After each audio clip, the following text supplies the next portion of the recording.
The Galactic Council, a coalition of the most advanced civilizations in the galaxy, had fought long and hard against humanity. After years of brutal war, they finally declared victory on the desolate planet of Vorthos 7. The battlefield was littered with human corpses, smoldering wreckage, and the occasional flicker of failing technology. It was over, or so they thought. A Zarth enforcer, clad in heavy armor, kicked over a fallen marine, scanning for any signs of life. Nothing. The human fleet had retreated, abandoning their dead and wounded. The Council's forces gathered, preparing to depart, satisfied that their victory was absolute. Their calculations were flawless. Their scans confirmed 0 remaining threats. They overlooked one small detail, one miscalculation that would haunt them.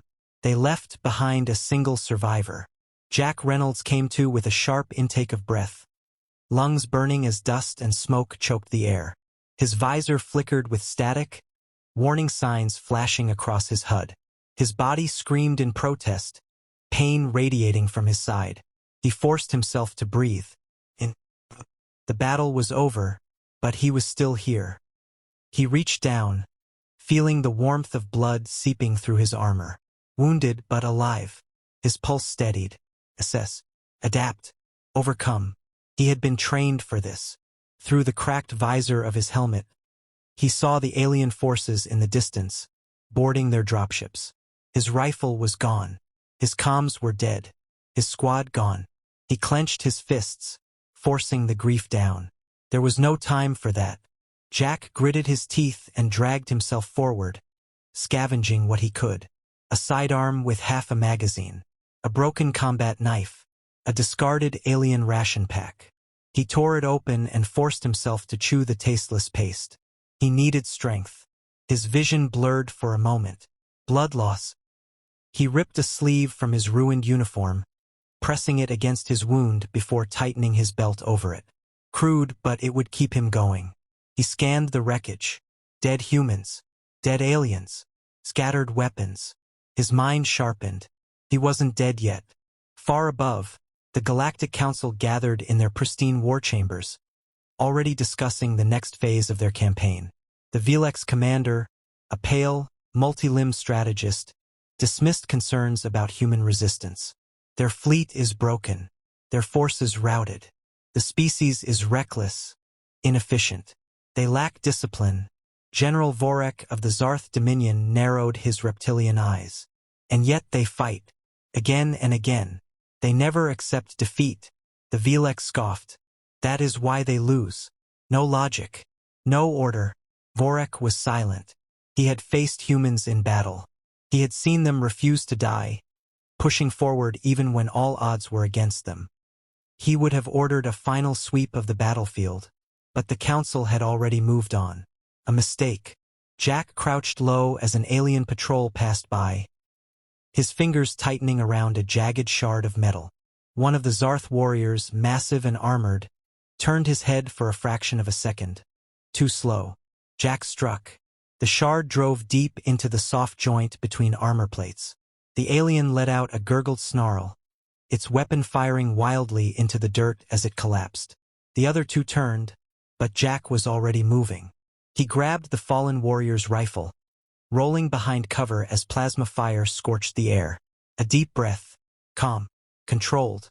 He popped out of cover, firing a single burst. The first alien's skull snapped back, body hitting the dirt. The last one hesitated just long enough. Jack closed the distance, driving his blade upward into its throat. The silence returned. 3 bodies. 3 weapons. He took everything he could carry. He wasn't just surviving anymore. He was hunting. Jack moved through the ruins, staying low, staying quiet. His HUD flickered with interference, alien signals. He focused, adjusting his visor. A garbled transmission came through. They were still here. Good. He found an old human outpost, half destroyed but still standing. Inside, he tore open a supply crate, finding an old combat medkit. The painkillers dulled the edge, the auto-stitcher sealing his wound. He let out a slow breath. He could work with this. A damaged alien drone buzzed in the corner, its optical lens flickering. Jack grinned. With careful hands, he rewired the drone's controls, overriding its security protocols. The interface was crude, but he didn't need perfection. He just needed the enemy's eyes to become his. As the sun dipped below the horizon, Jack watched through the drone's feed. Alien patrols moved in coordinated sweeps. They weren't searching for a survivor, they weren't searching at all. They thought they had already won. Jack activated the drone, sending a falsified distress signal deeper into the ruins. A few minutes later, a small patrol broke formation to investigate. Jack was already moving. The first alien never saw it coming. A single suppressed shot ended him. The second turned, mouth opening in alarm. Jack's knife found its mark.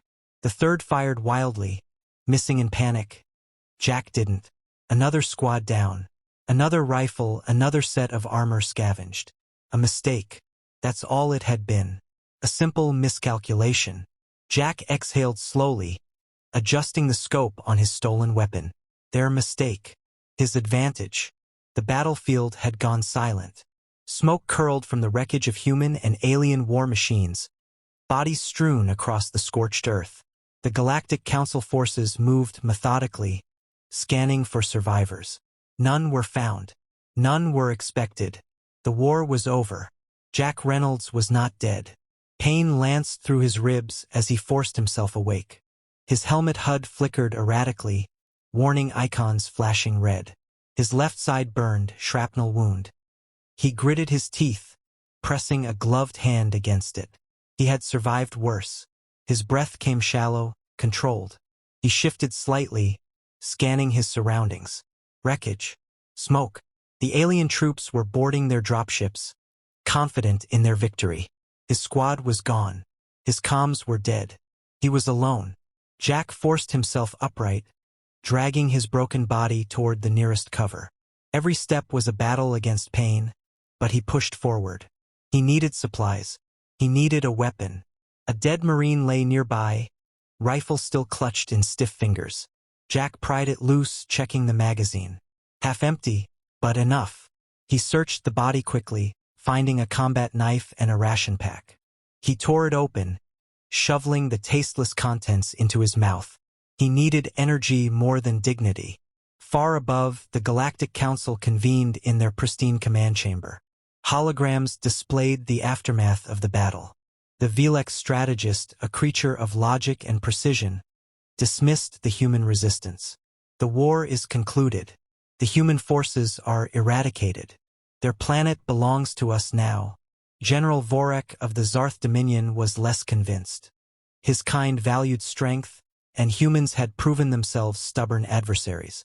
Are we certain? He asked, voice guttural. The Velex scoffed. Our scans detected no survivors. A mistake we've made before, Vorek murmured. But the council had already moved on. Jack moved with deliberate care, staying low, using the smoke and debris for cover. His body screamed with every motion, but he had no time for pain. He had a mission now. Survive. A patrol passed nearby, 3 Zarth warriors sweeping the area lazily. They weren't searching. They thought there was nothing left to find. Jack struck fast. The first never saw the blade until it was buried in his throat. The second turned, raising his weapon, too slow. Jack's stolen rifle spat fire, dropping him instantly. The third fired wildly in panic, plasma bolts scorching the air. Jack ducked, rolled, came up firing. 3 bodies hit the ground. Jack took everything he could carry. More ammo, a fresh blade, a damaged but functional radio. He crouched, pressing a bloodied hand to his wound, steadying his breathing. This wasn't just survival anymore. This was war. He found an abandoned human outpost, half destroyed but still intact. Inside, he stripped his armor, gritting his teeth as he stitched his wound. The medkit's painkillers dulled the fire in his side, but exhaustion clawed at him. He shoved it aside. He activated the stolen radio, scanning enemy frequencies. Their communications were open, unguarded. Arrogance. Jack listened. Patrol routes, supply movements, command locations. They had no idea he was here. Their mistake. A new squad moved through the ruins. Jack's grip tightened on his rifle. He was no longer the hunted. He was the hunter. Jack moved through the ruins like a ghost, every step measured, every movement deliberate. The alien patrols were increasing, their searches becoming more thorough. They had realized something was wrong. Bodies were being found, equipment was going missing, and transmissions were being intercepted. They didn't know who was responsible, but they knew someone was still out there. Jack used that fear against them. He didn't just hide, he misled. He left false trails, sabotaged supply drops, and disrupted their communications. A severed transmission here, a missing soldier there.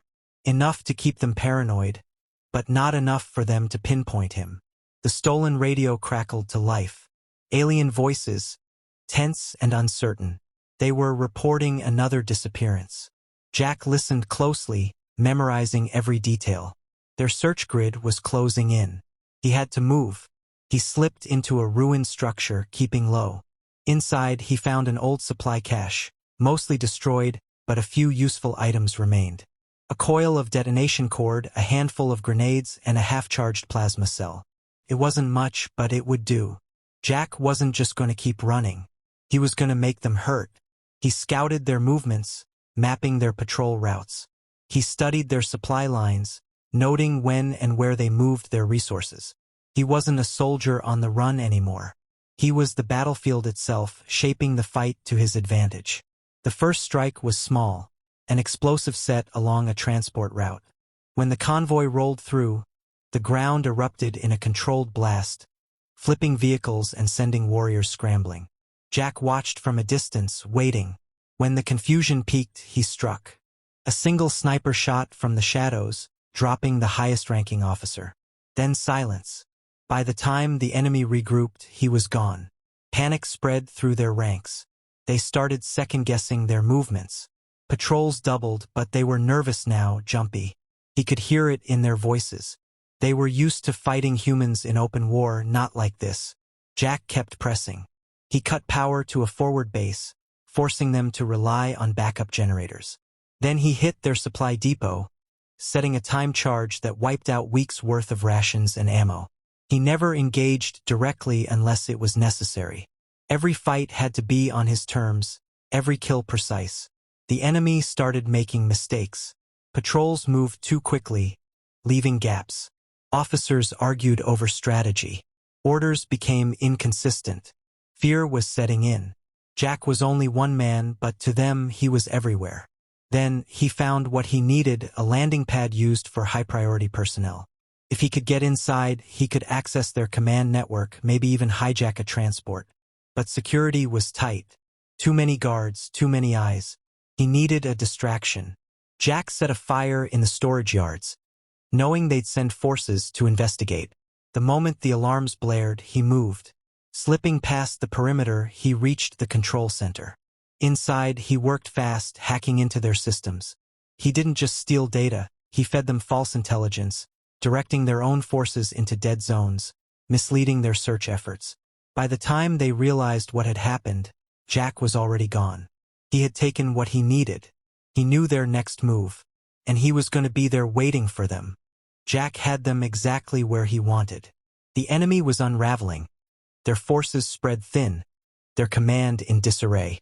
They had underestimated him for too long. Now they were reacting instead of controlling. It was time to finish this. The stolen data revealed the location of their primary command post, an armored structure at the center of their occupied zone. If he took it out, the entire operation would collapse. No coordination, no leadership, just scattered soldiers with no direction. Getting in was the hard part. The compound was heavily fortified, with sentries on constant watch. A direct assault was suicide. But Jack had no intention of going through the front. He had studied their infrastructure, their weak points, and he had one last trick to play. The enemy had begun evacuating non-essential personnel, fearing a larger human resistance. Jack made sure one of those shuttles never reached its destination. A precise shot to the engine, a controlled crash, just enough to make it look like an accident. The response was immediate. Rescue teams dispatched, guards redirected. That was his opening. He moved fast, slipping through the outer perimeter while the enemy scrambled to respond to the downed transport.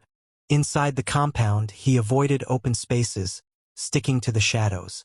Every step was calculated, every movement controlled. He had one shot at this. The central command room was protected by reinforced doors and biometric security. Jack didn't bother with hacking. He planted charges instead. When the explosion rocked the base, chaos followed. The surviving officers barely had time to react before Jack was inside. The first went down before he could draw his weapon. The second managed to fire a shot too wild, too rushed. Jack dropped him with a single burst. The last officer, a Zarth warrior, stood his ground, weapon raised. Jack didn't hesitate. A knife to the throat ended it. He turned to the command console, setting the base's defenses against itself. Automated turrets turned on their own troops. Security lockdowns trapped entire squads inside corridors. The enemy's own systems became their executioner. By the time they realized what was happening, it was too late. The compound was in flames, their forces broken. Jack slipped away in the confusion, making his way to an abandoned human landing craft. As he lifted off, watching the chaos below, he allowed himself a single breath of satisfaction. They had made one mistake. They left an American soldier behind.